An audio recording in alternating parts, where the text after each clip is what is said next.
What I like about Longreach is its people and the community spirit that is engendered here by them. Being a local, I can probably say this, we're strange because, like everybody else, we just love talking about people, but mainly behind their backs. But then as soon as anything happens, you'll always be the first one there to help them. And that's the sort of thing that, yeah, it's just, yeah. I don't want to leave because I'd walk uptown. If I go to IGA to get a toothpaste, it takes me 2 hours to get out of the joint, you know. So you feel like you don't want to go anywhere, do you? It's a lovely place to live. The people are all lovely here. Yeah, I've never wanted to live anywhere else, and I never have. I've always stayed here. I suppose what you never had, you never missed, but it's a great place to live out here. Listen to our stories, our yarns and rumours true, not myths about the past, but about our lifestyle old and new. We talk about our founders, our legends of the past, of our people, faces, places, our memories last and last. Our stories may live forever because we want to pass them on, so those who come behind us can carry them beyond. We recall those happy moments of larrikins and lairs till emotions overwhelm us, then our history blends with theirs. It was a wonderful life for children. During the Depression years, we didn't have any money, but nobody else did, so you really didn't miss it. And we had lots of animals like horses, dogs, cats. You just always had pets about, which became playmates.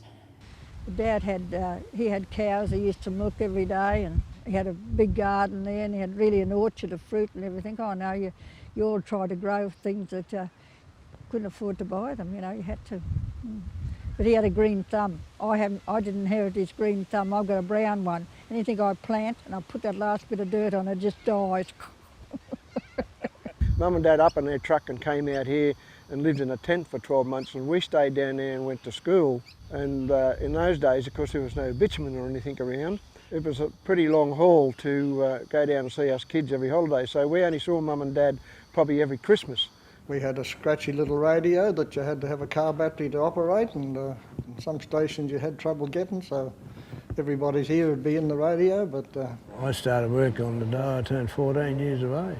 Drove cattle down to Cooper in 1949, 8 to 10 mile a day. And miles, not k's. You're only getting 33 shillings a week. That's $3.30. Kids would get a tyre from somewhere, and we'd have tyre races up and down the lane and things like that. We all made our own fun. A lot of us had billy goats. There weren't a lot of goat races around at the time. We just used to ride them around and things like that. The seats are rather hard, you know, upon the Cobb and Co. So dry and dusty is the trip. Stop to open up a gate. The dog holds on in sheer delight as the coach goes galloping by. The Cobb and Co. in its glorious days was the way to get about. Your neck put out, your teeth fall out by the journey's end.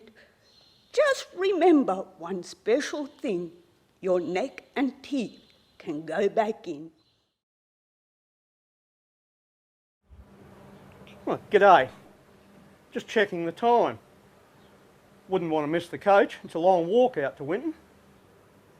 My name's Gaz. I'm a drummer. Now that's not somebody that plays in a dance band. We're travelling salesmen. Us drummers, we travelled all over the countryside on Cobb & Co. and sell our wares to people in the outback towns. We travel for the big shops in the city. Cobb & Co began in Melbourne in 1854, but Cobb & Co didn't come to Longreach until 1889. And that was when the town got its first post office. That was just a little ahead of the railway in 1892. And Cobb & Co, well, you see, they preferred not to compete with the trains. They would move from the railhead and move on out into what they called pioneer country, taking passengers and mail, and of course the drummers. They were all horse-drawn coaches, of course, so their stables were where the Longreach Motors building is today. But their booking office, that was up on the ground floor of the commercial hotel. It faced onto Eagle Street, and it was right up hard against where Retrovision is today. The coaches themselves, though, they left from the post office. From the post office in Longreach, you could travel out to Winton, that was a 3-day trip, or down to Junda, that was 2.5 days, or up to Muddaborough and Aramac and across to the coast.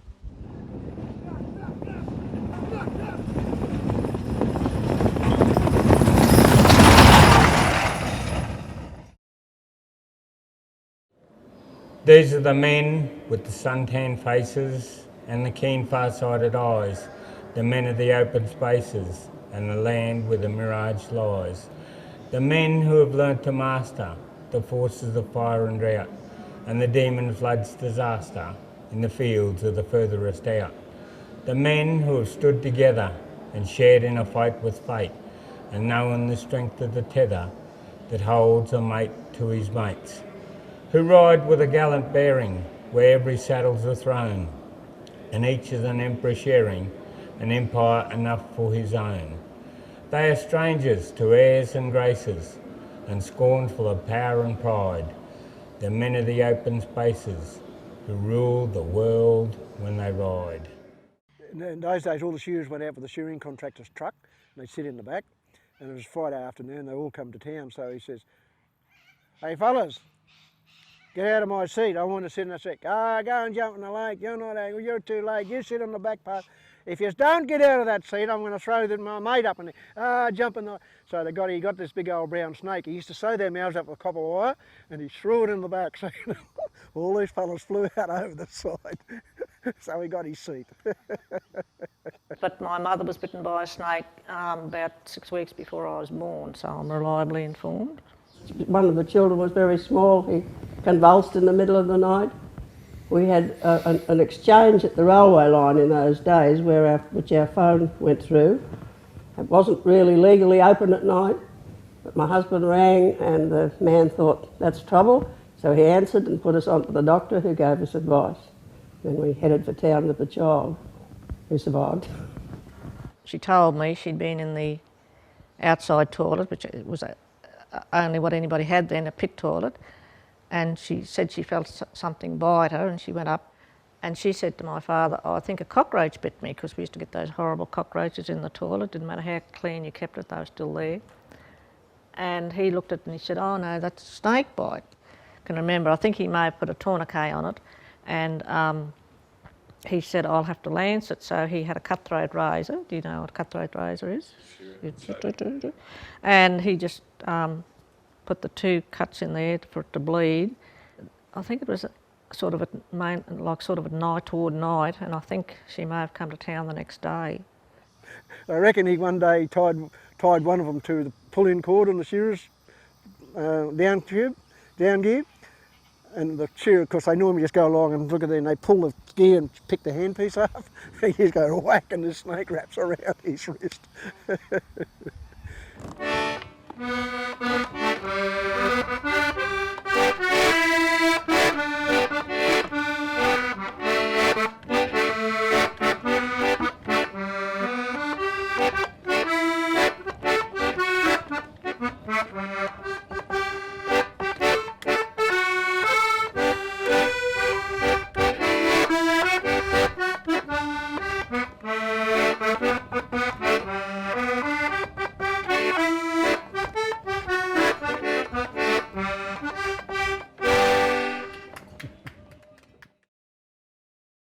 Going back earlier to my parents' young days in Longreach, the Fu family were a very well-known family in Longreach, and they had the picture show. And in the days of silent movies, 2 of the daughters played the piano with the movies.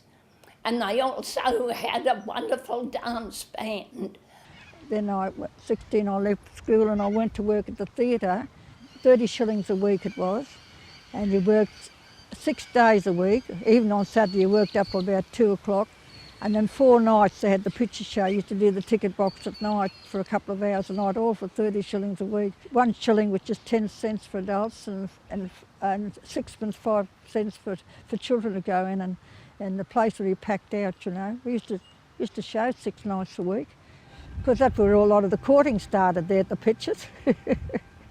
Yeah, and some of those people are married, they're still together, thank God, you know. Yeah. Did you find romance at the picture theatres? No. I'm not going to tell you that one. The thing we used to gather around the radio for at night was the hillbilly. It wasn't country and west in those days. It was the hillbilly session, and it was on, I think, 2 nights a week, and it came from somewhere else, and so it was always a bit crackly and a bit hard to find. We used to have a big pole out in the yard with an aerial running down the back somewhere. That was how we got our things, and I could never understand this. People used to vote for the best artist for the night, and somebody who was always top of the pole, and I used to, as a kid, I always used to think, well, how were they sitting up on top of the pole playing their guitar? This always intrigued me. I couldn't understand this being top of the pole, see. With respect to Ms McKellar, we love this sunburnt land, charged with vibrant ochre colours, formed from reddened desert sand. We visit her in convoys in the spring and winter cool, marvelling at her vastness, her harshness, rare yet cruel. We've trudged her with Matilda, worked her sheds with Clancy too. We've wiped the grime of Jackie Howe, then mustard scrubbed with blue. We've felt her searing heat of fire cut through our cracked, dry pores. We've stood in dams where water's gone and drilled rock earth for bores. We stand with nationalistic pride, our hearts as big as hers, until she casts that hazy pall, a choking, windswept curse. Sure, we grasp our natural heritage and covered it with pride, but you can keep your irksome dust storms, girl. Who's gonna clean inside? Aussie mother, you're forgiven. We don't want you to despair, but please lift this veil of darkness and advance Australia fair. I went to the school here at the State School, and of course we had the powerhouse here then, and that was a constant noise. And we went to school with the powerhouse whistle, and we had lunch with the powerhouse whistle, and we came home with the powerhouse whistle. Yeah, we rode. We'd leave at 4 o'clock in the morning. We put water bags on our horses, which we used to call neck bags, and we'd have to trot and canter to get to the back of the paddock before daylight to muster and try and get them in before it got too hot. Quite often we did get to where we wanted it before lunchtime, and if we felt like a drink of water, we were never allowed to have a drink of water before midday in those days, because it was training us not to drink. So we had to put a white pebble under our tongue to try and keep the moisture there. I don't know whether it worked or not, but we're still alive anyway. We generated wind power, which is largely forgotten that we did it back in those days. Didn't give us entire power, but it gave us enough for lights and a few small electrical kit goods. Yeah. I've always remembered too a jockey, not so long ago either, he used to weigh out, put his saddle down, and in come to try and pick us over. He just picked the top half of the saddle up, leave his lead bag and whatever on the ground. Out he'd go, win the race, come back, put his saddle over the top of the lead bag, pick it up, weigh out, correct weight, and go back in. Race is won. A lot of those sort of tricks are on. And I was with TAO probably 25, 26 years it must have been. A lovely life with people all coming and going on the plane, and everybody was happy going away, and it was nice to be where people were happy and they weren't whinging at you, you know. Well, there weren't the people travelling like there is now, because we started off with a DC3 at Douglas that was only held about 21 seats, and then they went to, we had Viscounts for a while, and then we went to Fokker Friendships. So nothing like the people that are travelling on the plane now, because they didn't hold as many seats either. And of course in those days we always considered it was a bit expensive to fly too, you know, that wasn't the money around then like there is now. particularly young people, have a wonderful time with money, you know, that I suppose they borrow of mum and dad. I don't know how they do. I suppose they don't pay any board either, I guess. But we always had to, well, I know when I was working with me 30 shillings a week, when I started at the theatre there, you just took your pay envelope and handed it over to your mother. And you were lucky if you got 5 shillings back. And everybody did the same. You weren't any martyr. They were all in the same boat, you know. Years ago, there was a real good setup here. 4LG was working, and they used to have the 4LG used to relay the races out to the racecourse. What happened was the bloke in 4LG would get the call, get the races. He'd race the results down to a fellow waiting in the car, and then the bloke in the car would race it out to the punter in the track. And they'd whack it on this horse that's probably just won. Anyway, one day one bloke was there and he was just about to put some money on this horse. And he said, "Hey," he said, "I heard that race is over." So that was over. That was how they caught him at it. Longreach was a bustling town with swaggers, shearers and stockmen around. Horses in the main street came before the cars, men sit telling stories and bushy yarns. The women shop and stop for tea, gossiping about what they see. The pub doors open, business is brisk, the stockmans and shearers go fist to fist. No real reason, it was just for fun, as long as the beers were cold and there was plenty of rum. Before Cobb & Co came to Longreach, when the railway got to Ilfracombe, there was a bloke called Pennington. He was a publican down the river at a place called Ernestina, and he started a coaching company that ran coaches from Ilfracombe up through this area and down via his pub toward Junda. Pennington's coach line competed with Cobb & Co. Mr Pennington had a daughter, Ivy, and she started out working for her father in his little wayside hotel.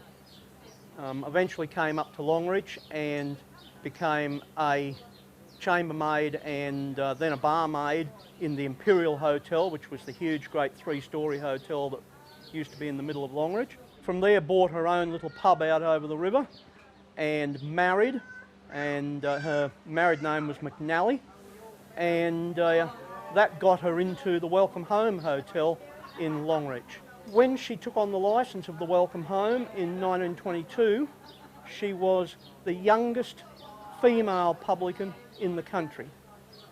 And when she retired, she was the oldest publican of any sex anywhere in the country.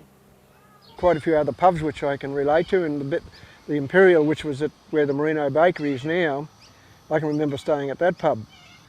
And when there wasn't any top road to Stonehenge, there was always the river road, and when we came in, we came over onto the river road and then came into town. Well, there was a little pub way down, about 80 miles down the road, called Tokel. I used to hate that place because my father would pull up there on the way in, and it was late getting into Longreach. Then we'd do all our shopping next morning, then we'd had to get him back past that little Tokel pub. The Longreach Hotel, which is where Landmark is, it was the wild one, I think. The Imperial was the Cocky's pub, I think, and the Commercial. All the others sort of got mixed in a bit. Oh, the Welcome Home was one of the well-known pubs too in those days, when Mrs McNally had it. When I was doing the history of the church, I noticed where the Ladies' Guild held a function, that the amount that they raised would have paid for the new manse that they built for the minister. One day somebody left the door open and the goats came in and had about 3 pages out of every hymn book. They must have only liked one particular hymn because they just, so we had to buy a whole lot of new hymn books. And as I searched through the trunk, I discovered the baby clothes I'd kept, the christening gown and the special outfit she wore. And as I tentatively replaced them, my dreaming took me to the far-off days. I turned and gazed at the photograph you'd sent, and you were both smiling, and I remembered your first smile, the faltering steps you took and the special things you'd say, and my thoughts took me to the far-off days. How proud I felt when you ran your first swimming race or played a simple tune. Remember the day the boy climbed on the shed after you and you didn't know how to get down? Oh God, how you laughed, son. And I long for the far-off days. Sometimes I still cook too many vegetables. People said I'd get used to not having you around, but after all these years, I still find a week more like a year. until on Sundays I hear your voice saying, "Oh, hello, Mum," and I ache for the far-off days. I ask forgiveness for the four-letter words I may have used at times, but the ones I trust you'll remember all your lives are those that cost me nothing. Care, time, hope and love, and then I'll know that you too remember the far-off days. There's an old saying that if you ever cross the Thompson, and it doesn't matter in which direction, you will always come back.